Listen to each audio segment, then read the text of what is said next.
Hello, everyone. It is the 2024 election. This is LNY Tax Advisors. We're going to be talking about the tax ramifications and implications that are going to be associated with Donald Trump wins the election or if Harris wins the election over here. Please note that this is nothing more than a parody. This is done in fun, and we look to be enjoyment, entertaining, and provide good anecdotal information for you as the listener to learn. So, what are you doing today, you ass? Well, I don't know about you, Dumbo, but I'm looking forward to winning this election and getting the people of America back on track from this poor economic failure that has resulted from your disgraced presidency. And how are you going to do that? What are you going to do with taxes? Can we start about business income taxes? Excellent. Yes, I think we should talk about those millionaires and billionaires and how we're going to make them start paying their fair share. Okay, let's just pump your brakes there. Pump your brakes there just a little bit, okay? So under my provision, what we're going to do is we're going to take a huge step. If we're going to reduce our taxes from 21 to 20%. And we're going to bring back jobs in America. So if you're manufacturing in the great USA, we're going to lower it down to 15%. What do you say about that? Well, I think that's a lot of yeah. Because I'm going to tell you that your tax cuts are really just breaks for the rich. Under my plan, I'm going to make those corporate people that have never paid taxes start paying taxes. And we're going to start that by increasing the corporate rate from 21 to 28%. And that's right, Dumbo. Shut up, donkey! Are you Shrek now? Wow. Now, we're also going to start having these people pay back all of these deductions they're taking for depreciation and interest. That's right. Recapture? Recapture. Oh, recapture this. Guess what happens when you go up from 21 to 28%? You'll gonna have more inflation because cost now goes up. That's another line item on the P&L. No. You're misunderstanding what's going to happen. Oh, These corporations that have been greedy and charging the American people way too much money are suddenly going to have to funnel money back to the government. so you mean to tell me you don't believe in trickle-down economics? The only thing trickling down is you. Oh, good one, ass, good one. But I just disagree. Keep telling me more about your plan. So, on top of that, we will be taking the global intangible low taxed income from 10.5% to 21%. Take. That's all you keep doing. Come on. And we will reduce the tax rate on foreign-derived intangible income. Oh, Then we will repeal the base erosion tax, and we will replace it with an under-tax profits rule so that those companies that are not reporting their fair share can now pay taxes on these underperforming profits. all I hear, take. So let me ask you something. What happens, because, listen, everybody knows that I'm a corporate guy, right? Everybody knows I'm a corporate guy. I'm not big government. I'm small government. So guess what's going to happen when Kamala here takes more of your hard-earned dollars, the corporation's hard-earned dollars that she says is from the wealthy. Eventually, when you sit on the board of directors, your sole position is to ensure that you're preserving shareholder wealth. So that means that they'll have to cut another expense to make sure that they can give back to Harris over here. That's right. And guess what's going to happen? Layoffs. Oh, Dumbo, you have no clue what you're talking Layoffs about. is going to happen. And layoffs happens. What are you going to do then? You're going to give them pennies? I am going to make sure that the corporations are under the same rules as everyone else. And so as we take this money from these big corporate donors of yours, we will take the money and we'll start giving it back to the people. I represent the small person. Those entrepreneurs out there are going to start getting more benefits that your big corporate buddies are getting right now. So you're going to do that by expanding the net investment income tax to even non-passive business income? Well, the small business person isn't bringing in that much money. How many millions of dollars do your corporate buddies report on their tax returns but not have to pay any investment tax on? And you're going to raise taxes on the fossil fuel industry as well? Again, we let them write off. We call it IDC deductions. Yes, intangible drilling costs. And yet they get to write off all this money and never pay taxes. And they use that to hire more people, do they not? And yet they have billions in profits year over year that they never have to pay taxes on. Okay, enough about the business taxes. Let's talk about individual tax return implications under my plan. The first thing I'm going to do is I'm going to help boost the auto industry.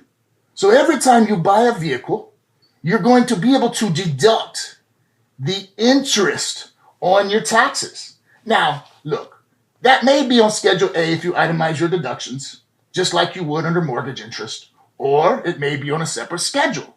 Haven't made that decision yet. So another big tax break for your rich buddies. No, this is for everyone. Everyone would get to take this deduction.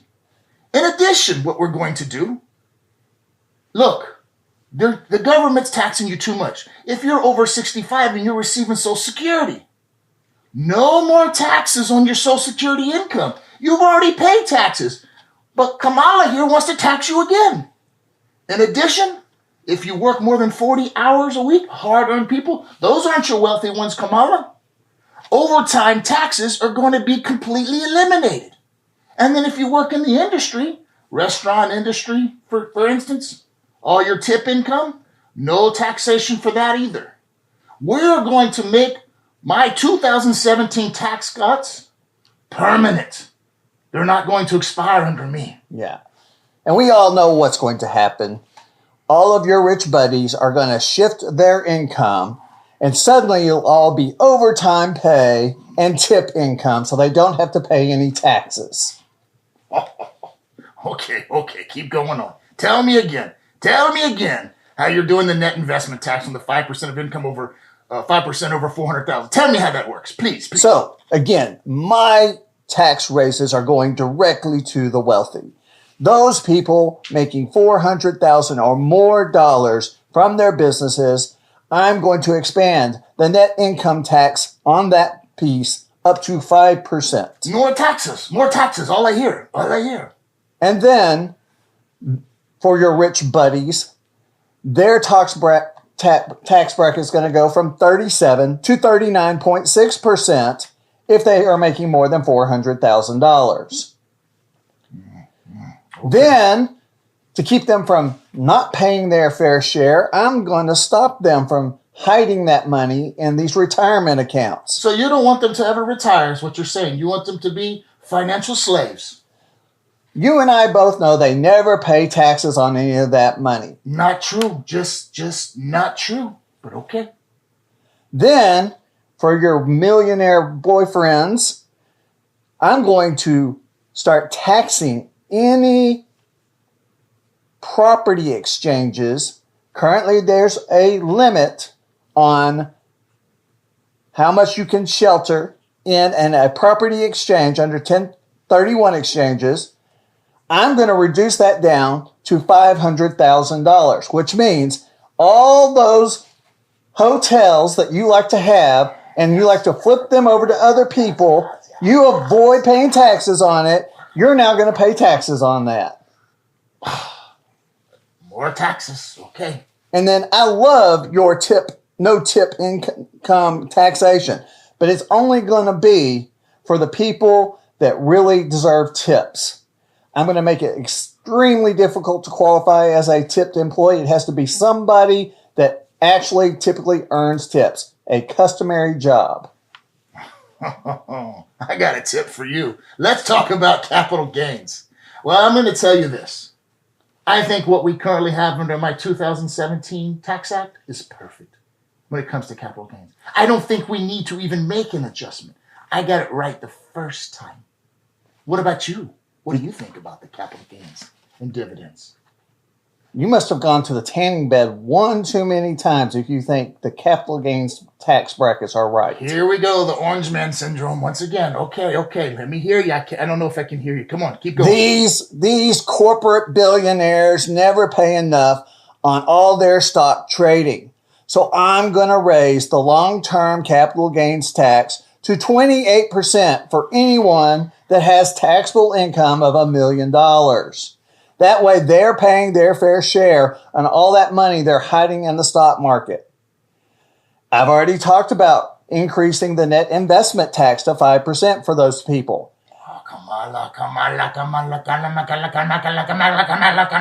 I'm also considering implementing an ordinary income tax rate for people making $1 million or more and taxing unrealized capital gains on the event of their death. So no more passing your money off to your kids for free. So you're going to burden the children after they lose their parents, and it's already such a sad situation. You're going to say, well, we're sorry that you're grieving, but Kamala needs more money. Come give me. That's what you're saying? I think most people would agree with me that if you've got more than $5 million, you can afford to pay some taxes. Kamala. It's just more taking, but come on, carry on. We're going to impose a minimum effective tax rate of 20% on any expanding of income, particularly on those unrealized capital gains. Your buddy, Mr. South America, he's going to start paying taxes on all that stock that he's got. He's worth billions of dollars and never paid taxes. Well, I'm going to see to it that even if he never sells those stocks, he's going to pay taxes on those stocks. You're referring to Elon? Of course. Oh, I don't know if I would do that if I were you. The innovation, look, people. Whether you like Elon's personality or you don't, he is the modern day Thomas Edison. Look at all the technology, how everything is going. The self-driving vehicles, the bulletproof vehicles. And did you see what they just released last night? The robots that will cut your grass, that will help raise your children, do your chores. And they're going to make those available for $20,000 to $30,000. You go after people like this technology goes away. We're going to continue to be slaves, Kamala, so you can take more of a bigger rate. So you want to steal more jobs from the hardworking people with your robots. Oh, Kamala. Okay, enough about all that. I want to talk about different credits. I want to talk about deductions and exemptions. And so some of these things we've already talked about, but I want to just hit on them again. The first one is we're going to raise the child tax credit to $5,000. And I know what you're about to say, Kamala. I know exactly what you're about to say. You're going to say you're going to raise the child tax credit to $6,000 and then $3,600 for children's for the first child and 2 through 5 and another $3,000 for the older children. I understand all that, but I'll let you do it. I'll let you say it. But here's where it's at, Kamala. You didn't come out and speak until I had already said that I wanted to raise it to 5, and you said, well, I think I'll raise it to 6. Just like the tip income. I was the first one to bring that up. Then you said, well, that's a pretty good idea. I'm going to take that for myself. I'm just wondering when you're going to come up with your own originality. Oh, but I have. Tell me. Please tell me. I am going to allow the entrepreneurs to deduct even more money. When they start up a business, Right now, they can only deduct $5,000 of their starting costs. I'm going to raise that to $50,000 and offer a tax credit. So I have to ask you, Kamala, what small businesses have $50,000 in startup costs? Well, if you've ever started an actual business and not inherited one, you would know that it takes a lot of money to start a business. It's more than just filing an LLC. You have to hire accountants and lawyers and bankers, and they don't work for free. Oh, I know. I have the best accountants. That's why I don't pay hardly anything in taxes. So you admit that you abuse the tax code to your own benefit and don't pay your fair share. I utilize the tax law that you politicians have put into place. Huh. One other thing I want to tell everyone, and as great as the TCJA tax cuts were for 2017, as great as they were, I'm going to say the one thing we messed up on was capping the property local taxes, the SALT taxes. We're going to remove that. We're going to remove the cap and allow it to be unlimited. That was the one mistake that I made, but it's going to be repealed and it's going to be changed. Another cut for your rich buddies so they can take property tax deductions on their billion-dollar mansions. I see how it is. As you see, people, he only cares about his wealthy buddies. Oh, Kamala. Oh, Kamala, Kamala, Kamala. Please tell me more. What other credits and deductions do you have for me? Well, I am going to remove your TCJA tax code. We're going to go back to the way it was before you were president. When Obama was president, we had a great tax code, and I'm going to improve it. As you said... Obama? Yes. Remember him? The man that fixed the country before you wrecked it? Touche, touche. Keep going. Carry on, young lad. Carry on. We're going to expand the tax credit for those new families because I am a middle class. I come from a middle class family, and I know how hard it is when you have a new child. So we're going to increase the tax credits for those new parents to $6,000 in the first year. And then it will be $3,600 from years 2 through 5. And then from then on, your tax credit will be $3,000. I think we all remember in COVID how much that extra money helped those poor families. I want to make those credits permanent. I also want to make sure that we have expanded earned income tax credits for our low earning people. Right now, it takes very little money to out earn the EITC. But I want to expand those amounts, even if you don't have children, such that you can get an earned income credit on an expanded amount. For those that can't afford your rich health insurance through those corporate companies, they have to go out to the marketplace. I want to give you even more money under the premium tax credits in the marketplace insurance. And then we're going to expand the housing industry by giving first-time home buyers a $25,000 tax credit. There are some caveats to that. You must be a new home buyer. And it must be for someone whose parents do not currently own a home. You must be a first-generation home buyer. So it doesn't apply to most people. That's what you're saying. Have you forgotten all the new, wonderful people that are in the country that don't have a home yet? You talking about the illegals that cross the border? How dare you call them illegals? These are people looking for a better way of life. Are they not illegal? They are here under my invitation. What more can they want? Look, if we would have continued and built the wall, we wouldn't have this issue today. Huh. That wall that you said Mexico was going to pay for? And how much money did you get from them? Look, I'm not here to go into semantics. I will give you one thing I'll give you credit for. Listen, she sounds articulate, or he sounds articulate, whatever. The ass sounds articulate, right? Come on, Dumbo, get it straight. Well. I will say this.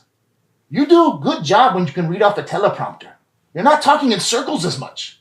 But there again, anything's better than your old adversary or your own partner, Sleepy Joe. At least you're not falling asleep at the wheel. Come on now, let's go. Okay, let's move on for a second. Let's talk about our estate, wealth, and excise taxes.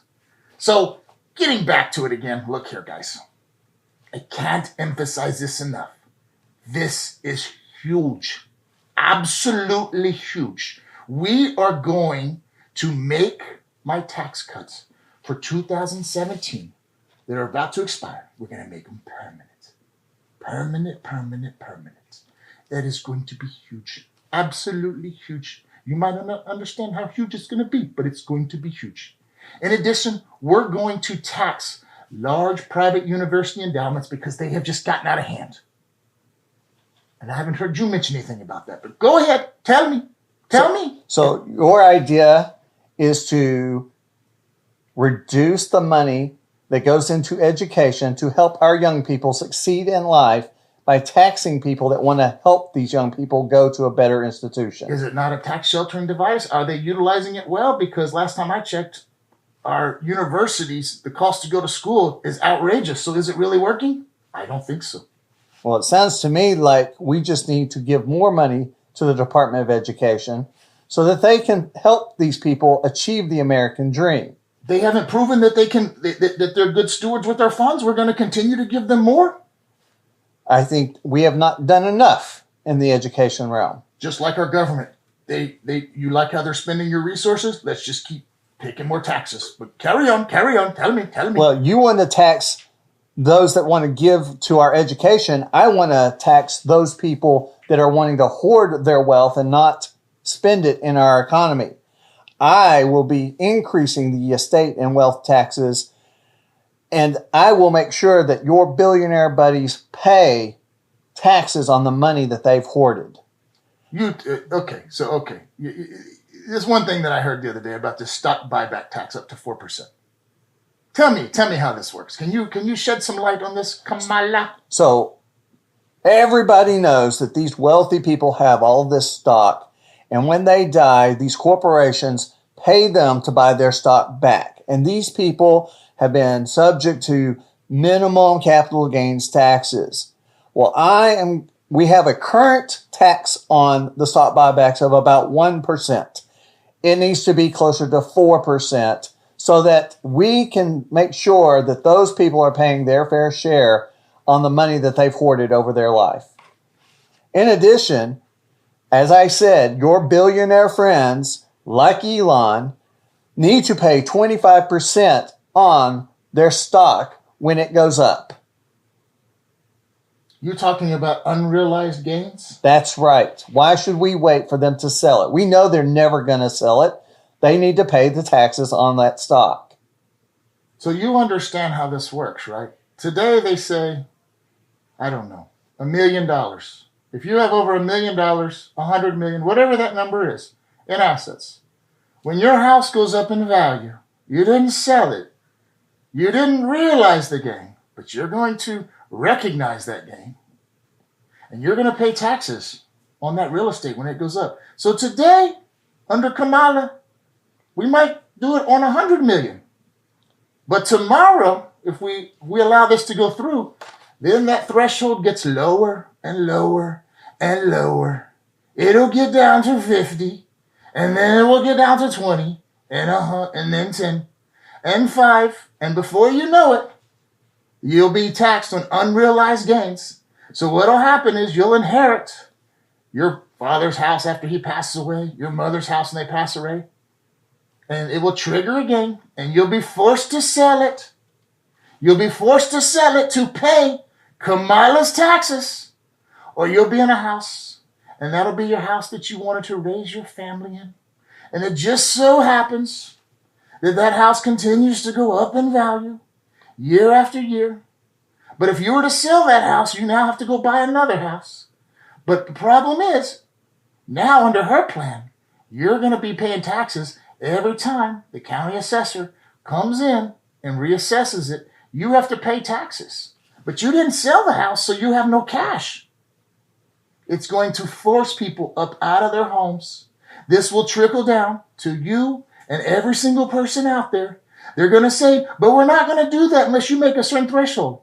But when has the government ever done anything that they say they're going to do? Yeah, they test the waters here. But then after it tests out where there, then they keep dropping that threshold down lower and lower and lower. And that's what's going to happen here. Carry on. Tell us about these unrealized gains. Come on now, Harris. Yes, I don't understand why you hate the government so much. Have we not been there for you? I mean, look at the people in Florida and North Carolina right now. Are they not getting the best government assistance that money can buy? Are they? FEMA says that they're giving out checks left and right. $750. $750. $750. But we send hundreds of billions of dollars overseas, and we give these poor families $750. What about Hawaii? How much did we give Hawaiians when everything caught on fire down there and everybody lost everything? Tell me, Kamala, tell me, please tell me. How much did they get? Tell me. Look, how great FEMA is. Please tell me. I have been to Hawaii. Just like the border? I have been. Hawaii is a state. It is a great state. You know, it's just like Europe. Europe is a great place. I've been to Europe. But the border, have you been to the border, Kamala? I just went down last week. Oh, did you? Yes, I was there for 15 minutes. Okay. It was a great experience. I got to talk to one border agent. It was amazing. I got to hear about how they're keeping out the immigrations. They are not crossing like you keep saying they are. Okay, very good. 15 minutes in 4 years. Let's keep going now. You are all big government, right, Kamala? Would you agree? I think that we have not run our government the right way. And if you elect me as your president, I will make the changes necessary that our government can be there for the people as it's intended to be. Very good, very good. And look, guys, you see how the DOJ has come after me, and they will come after you next. And you see how your politicians utilize your tax dollars. So if you want to put more of your hard-earned money in your pockets, you'll vote for Donald J. Trump and J.D. Vance in this upcoming election. Or we can go with the ass and the waltz. At least I don't have 34 counts of felonies on my record. Well, I am a prosecutor, and I hate criminals like you. Well. That's all we have for today, folks. I want to thank you for listening in. I hope we were informative. I hope we were educational. And most of all, I hope that we were entertaining. Here's to you, Dumbo. Very well. Thank you.